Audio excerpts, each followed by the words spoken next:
नमस्कार प्यारे बच्चों, मैं नीतू शर्मा। बच्चों, आज हम हिंदी सुलभ भारती से पाठ क्रमांक 6 पेटूराम इस पाठ का अध्ययन करेंगे। इस पाठ के लेखक हैं डॉक्टर त्रिलोकीनाथ ब्रजवाल। बच्चों, जैसा कि इस पाठ का नाम है पेटूराम, बच्चों क्या आप जानते हैं पेटूराम किसे कहते हैं? पेटूराम अर्थात जो खाने का बहुत शौकीन होता है, जो ज़्यादा मात्रा में खाना खाता है, उसे कुछ भी खाने को दे दिया जाए वो खाने के लिए ना नहीं करता। ऐसे लोगों को पेटूराम कहते हैं। लेखक ने इस पाठ के माध्यम से हमें एक ऐसे व्यक्ति से मिलवाया है जो भोजन तो नहीं करता क्योंकि उसका उपवास है, लेकिन उपवास के समय वह मेवा, फल, दूध आदि अधिक मात्रा में भी खाता है। बच्चों, लेखक ने पेटूराम पाठ को हमारे सामने संवाद के रूप में बताया है। संवाद मतलब कन्वर्सेशन। जब दो लोग आपस में बातचीत करते हैं तो उसे संवाद कहते हैं।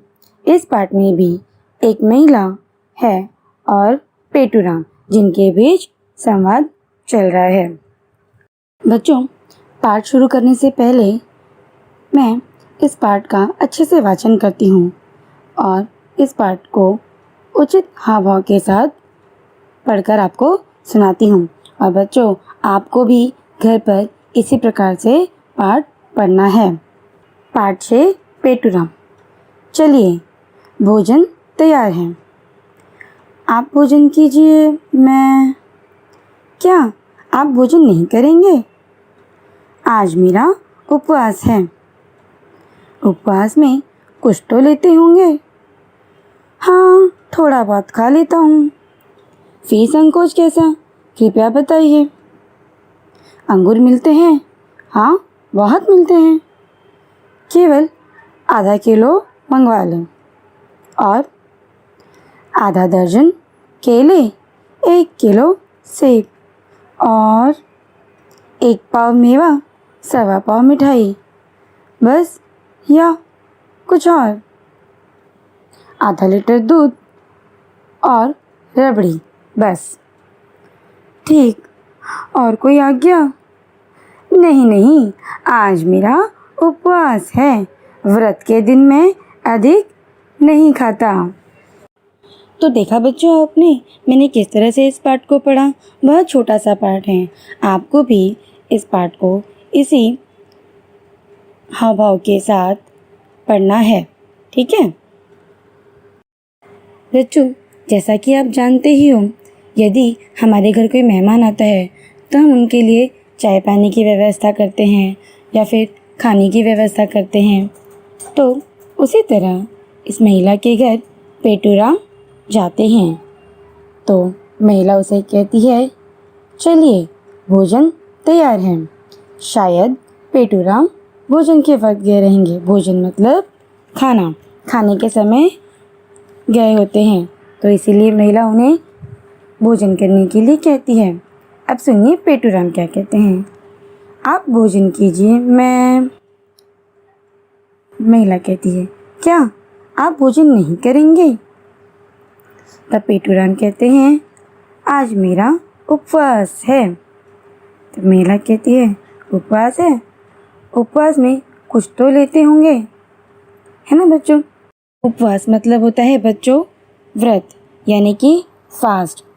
अब व्रत में भी बहुत सारी चीज़ें खाई जाती है ना, जैसे कि फल फ्रूट हुआ, मेवा हुआ या फिर मिठाई। ये सारी चीज़ें भी उपवास में खाई जाती है। और साबूदाना, आलू, इस प्रकार के उपवास के भी कुछ भोजन होते हैं।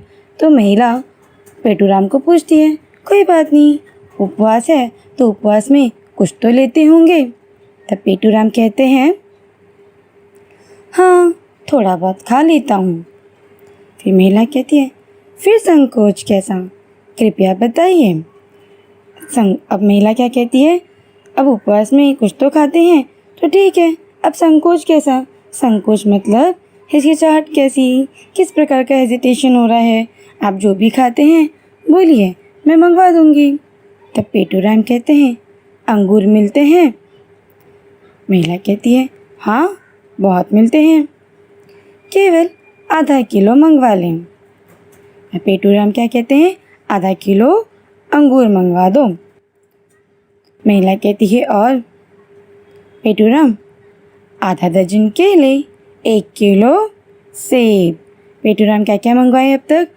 आधा किलो उन्होंने अंगूर मंगवाया, आधा दर्जन केले और अब 1 किलो सेब। सेब मतलब एप्पल। महिला कहती है, और? यानी और कुछ चाहिए? तब पेटूराम कहते हैं, 1 पाव मेवा, 1.25 पाव मिठाई। बच्चों, मेवा यानी ड्राई फ्रूट्स होता है, जो मिक्स ड्राई फ्रूट्स होते हैं ना, काजू बादाम वो, और मिठाई, मिठाई यानी स्वीट्स। तब महिला कहती है, बस या और कुछ? मतलब महिला जानती है कि पेटूराम को और बहुत सारी चीज़ लगेगी खाने में, इसीलिए वो पूछती है, और भी कुछ चाहिए तो बोल दूँ। फिर पेटूराम कहते हैं, आधा लीटर दूध और रबड़ी, बस। अब पेटूराम ने क्या कहा लास्ट में? आधा लीटर दूध और रबड़ी। रबड़ी मतलब यह भी एक प्रकार की दूध की मिठाई होती है। तब महिला कहती है, ठीक, और कोई आज्ञा? अब महिला क्या कहती है, ठीक है, और कोई आज्ञा? आज्ञा मतलब और कोई आदेश? अब भी और भी कुछ मंगाना है तो बता दो। तब पेटूराम कहते हैं, नहीं नहीं, आज मेरा उपवास है, व्रत के दिन में अधिक नहीं खाता। तो देखा बच्चों आपने, पेटूराम उपवास के समय कितना कुछ खाते हैं। उन्होंने क्या कहा था, मेरा उपवास है, और उपवास के दिन उन्होंने क्या क्या खाया? दूध, केले, फल, मेवा, मिठाई आदि, इतनी सारी चीज़ें उपवास के दिन पेटूराम खाते हैं। तो बच्चों, इस पाठ के जो लेखक हैं, लेखक त्रिलोकीनाथ, उन्होंने इस पाठ के माध्यम से हमें यह समझाने की कोशिश की है कि हमारे समाज में बहुत से लोग ऐसे हैं जो उपवास के नाम पर अधिक मात्रा में खाना खाते हैं। उन्होंने ये बताने की कोशिश की है कि हमें ऐसा नहीं करना चाहिए।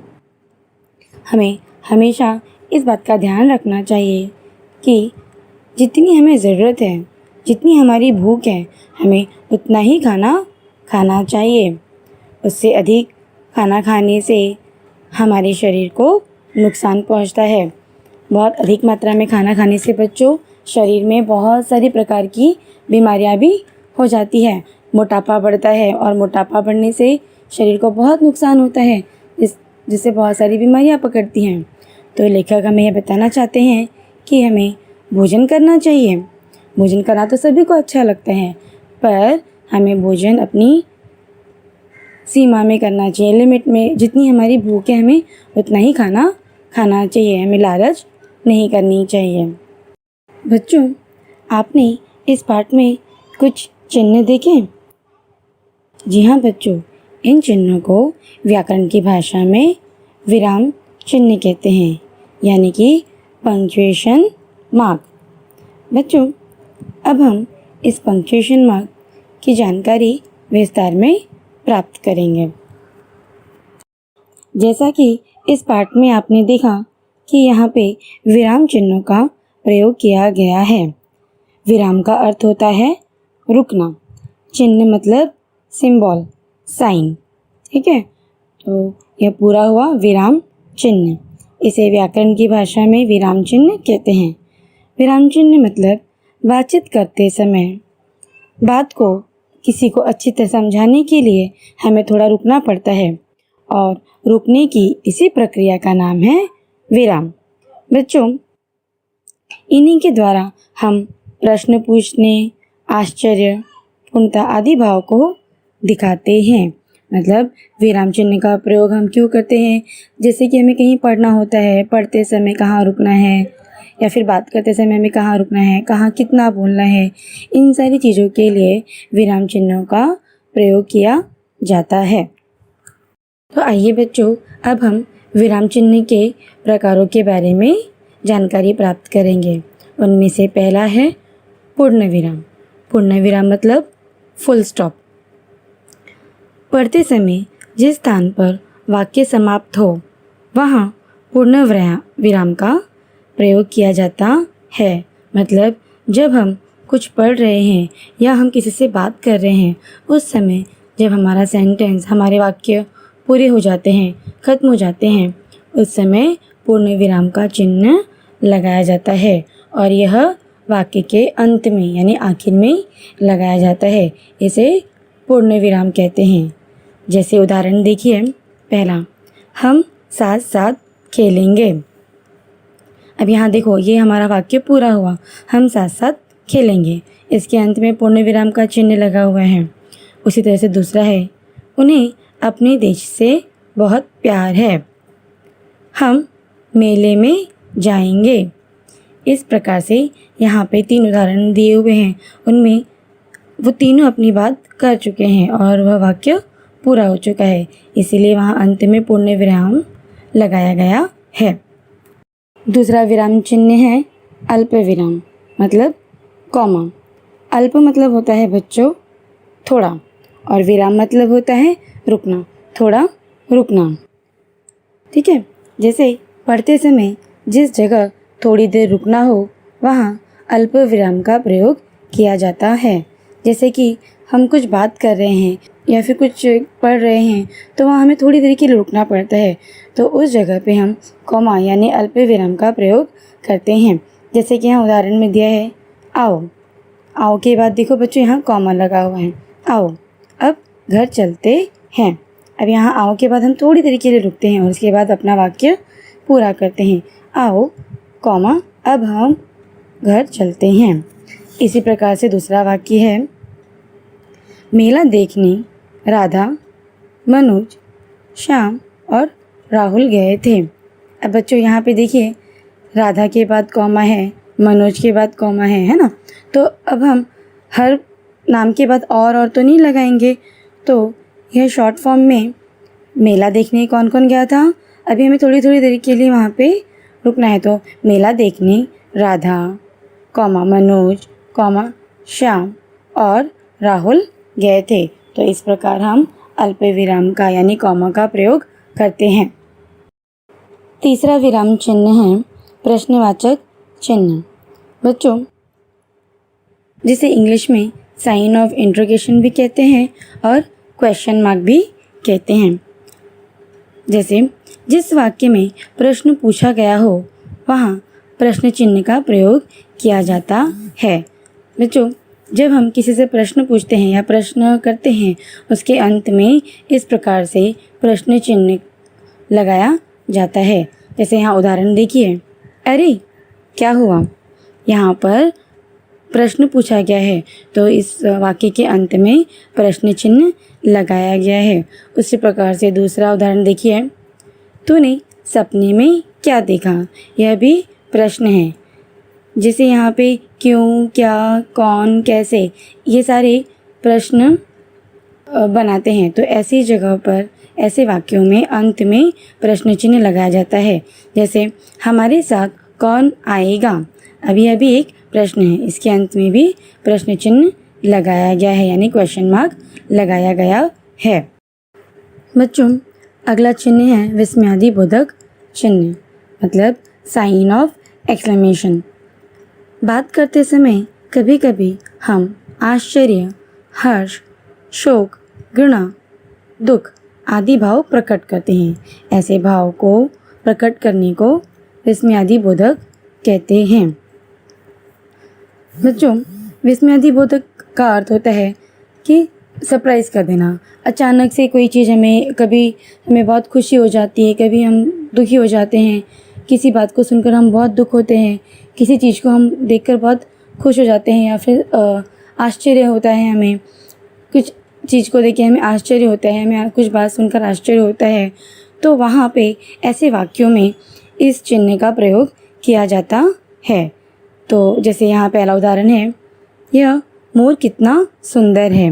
अब यहाँ पे हर्ष है, मतलब खुशी है कि यह मोर कितना सुंदर है, और इसके बाद यहाँ पे अंत में विस्मयादिबोधक का चिन्ह लगाया गया है।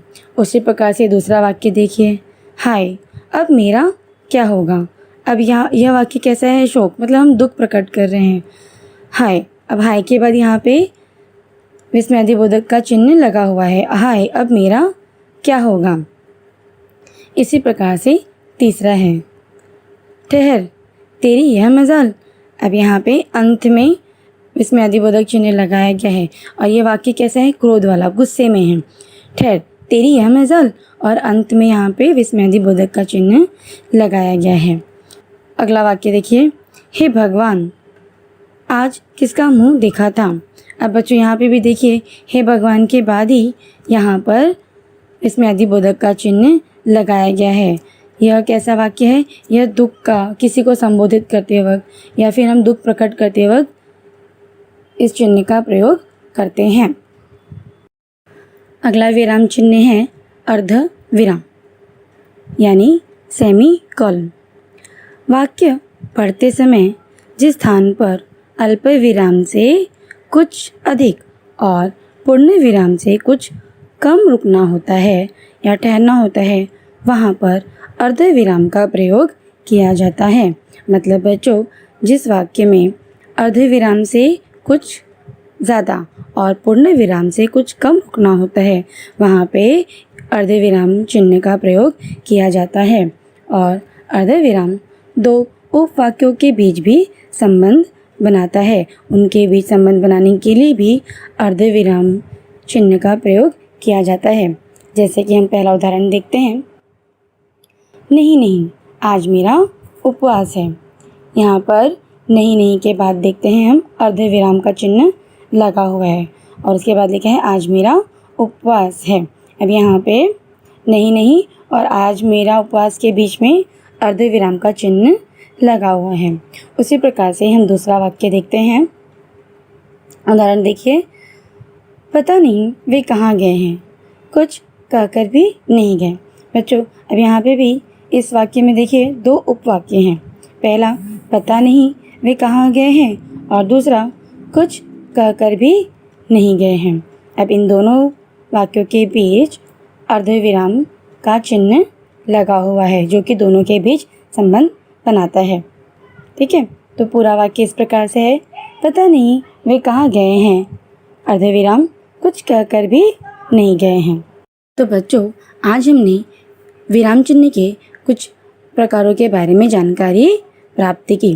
बच्चों, ये विराम चिन्ह हमारे लिए बहुत ही महत्वपूर्ण होते हैं। इन्हीं के द्वारा हम लेखनी में, भाषा लेखनी में हमें बहुत सहायता मिलती है। इसी के माध्यम से हम अपनी भाषा को सुंदर, आकर्षित बना सकते हैं। इन चिन्हों के माध्यम से हम अपने भावों को प्रकट कर सकते हैं। हमें कहाँ बोलना है, हमें कहाँ ज़्यादा बोलना है, हमें कहाँ रुकना है, कहाँ क्रोध प्रकट करके बोलना है, या फिर पढ़ते वक्त इन सारी चिन्हों का हम प्रयोग करते हैं। तो विराम चिन्ह हमारे लिए बहुत ही महत्वपूर्ण होता है। चलिए बच्चों, अब हम पेटूराम इस पाठ का स्वाध्याय करते हैं। पहला प्रश्न इस प्रकार है, निम्नलिखित वाक्यों के सामने सही अथवा गलत का चिन्ह लगाइए। ठीक है, तो पहला प्रश्न है, पेटूराम का उपवास था इसीलिए भोजन नहीं किया। अब बच्चों, यहाँ पे देखना है क्या यह वाक्य सही है। हाँ, तो उत्तर क्या होगा उसका? सही। पेटूराम का उस दिन उपवास था इसलिए पेटूराम ने भोजन नहीं किया, तो यह वाक्य क्या हुआ? सही। उसी प्रकार से दूसरा प्रश्न देखिए, पेटूराम ने 1 किलो अंगूर मंगवाए। अब बच्चों ध्यान से प्रश्न पढ़ो, पेटूराम ने कितने किलो अंगूर मंगवाए? 1 किलो। तो ये तो गलत है ना, पेटूराम ने कितना किलो अंगूर मंगवाए थे? आधा किलो। तो यहाँ पे क्या होगा? यह वाक्य गलत है, तो इसके सामने हम गलत का निशान लगाएंगे। उसी प्रकार से तीसरा वाक्य, पेटूराम ने उपवास के दिन कुछ नहीं खाया। अब ध्यान से पढ़ो बच्चों, क्या है प्रश्न? पेटूराम ने उपवास के दिन कुछ नहीं खाया? गलत। पेटूराम ने तो उपवास के दिन पेट भर कर खाया और बहुत कुछ खाया, तो यह वाक्य भी क्या हुआ? गलत। चौथा प्रश्न है, पेटूराम ने आधा दर्जन केले मंगाए। अब ये क्या है? सही। हाँ, पेटूराम ने आधा दर्जन केले मंगाए, तो यह वाक्य क्या है? सही। अगला प्रश्न देखिए बच्चों, निम्नलिखित प्रश्नों के उत्तर एक वाक्य में लिखिए। पहला प्रश्न है, पेटूराम ने कितने अंगूर मंगवाए? अब इसका उत्तर क्या है? कितने अंगूर मंगवाए थे पेटूराम ने? पेटूराम ने आधा किलो अंगूर मंगवाए। दूसरा प्रश्न, पेटूराम ने कितना मेवा मंगवाया? मेवा मतलब ड्राई फ्रूट्स। कितना ड्राई फ्रूट्स मंगवाया था पेटूराम ने? इसका उत्तर है पेटूराम ने 1 पाव मेवा मंगवाया। अगला प्रश्न, पेटूराम ने 1 किलो क्या मंगवाया? प्रश्न ध्यान से सुनो बच्चों। पेटूराम ने 1 किलो क्या मंगवाया? पेटूराम ने 1 किलो सेब मंगवाया। इसका उत्तर है पेटूराम ने क्या मंगवाया? सेब मंगवाया। कितना? 1 किलो सेब। इसी प्रकार से अगला प्रश्न है, पेटूराम ने कौन कौन से फल मंगवाए? प्रश्न मतलब बच्चों इस पाठ में पेटूराम ने कौन कौन से फल मंगवाए? इसका उत्तर है पेटूराम ने अंगूर, केले, सेब यह सारे फल मंगवाए। बच्चों जैसा कि हमने आज पेटूराम पाठ में विराम चिन्ह के बारे में कुछ जानकारी प्राप्त की है और उसके कुछ प्रकारों के बारे में भी अध्ययन किया है, तो मैं उसी के आधार पर आपको कुछ यहाँ पे प्रश्न पूछती हूँ। तो प्रश्न इस प्रकार से है, रिक्त स्थानों की पूर्ति कीजिए। ठीक है। पहला प्रश्न है, वाक्य पूरा होने पर आखिर में डैश लगता है। मतलब इसका उत्तर कैसे लिखोगे आप? वाक्य पूरा होने पर आखिर में क्या लगता है? वाक्य पूरा होने पर आखिर में पूर्ण विराम का चिन्ह लगता है। तो उत्तर में आप क्या लिखोगे? जहाँ पे डैश दिया हुआ है वहाँ पे लिखोगे पूर्ण विराम। इसी प्रकार से दूसरा प्रश्न है, वाक्य में जहाँ थोड़ी देर रुकना हो वहाँ डैश लगता है। मतलब वाक्य में जहाँ थोड़ी देर रुकना हो वहाँ क्या लगता है? वहाँ पे उत्तर इस प्रकार से लिखेंगे हम, वहाँ पे अल्प विराम लगता है। वाक्य में जहाँ थोड़ी देर रुकना हो वहाँ अल्प विराम लगता है। तीसरा प्रश्न है, प्रश्न पूछने के लिए डैश लगता है। अब बच्चों इसका उत्तर क्या होगा? प्रश्न पूछने के लिए प्रश्नवाचक चिन्ह लगता है ना? चौथा प्रश्न देखिए, खुशी, क्रोध, घृणा आदि भाव के लिए डैश लगता है। अब इसका उत्तर क्या होगा? प्रश्न का अर्थ क्या है? मतलब जहाँ पे खुशी, क्रोध, घृणा आदि भाव को प्रकट करना है वहाँ पर कौन सा चिन्ह लगता है? तो बच्चों इसका उत्तर होगा विस्मयादि बोधक चिन्ह।